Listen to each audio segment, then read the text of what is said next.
As the Orioles continue their spring training workouts in Sarasota, one player sticks out on a team that's rebuilding with young players. Chris Davis has been with the Birds for nearly a decade, but the former All-Star is coming on one of the worst seasons ever for a player. Sports Director Mark Viviano talked with Davis about last year's struggles and his future here in Baltimore. Just a few years ago, Chris Davis was considered a great hitter, and his power earned him a big contract. Well, the money's guaranteed, but the performance is not.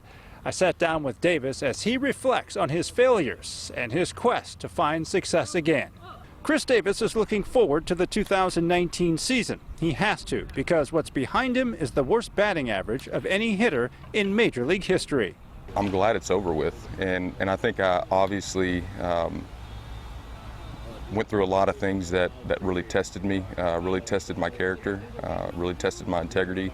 He didn't pass the test as much as he endured it. He remains the subject of constant criticism and scrutiny, but tells me Orioles fans have been widely supportive and encouraging, recalling what he heard from one fan after a bad game last season. That's when a guy behind me said, "Keep your head up.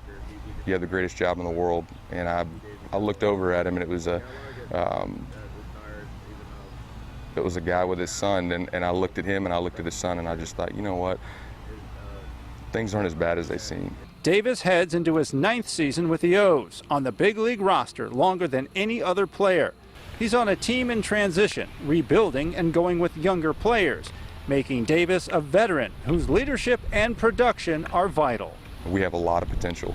I think that we have the ability to surprise a lot of people. I think that we're going to surprise a lot of people. And for me, personally, it's just getting back to the player that I have been in the past. So how does Chris Davis get back to what he was? That's the $161 million question.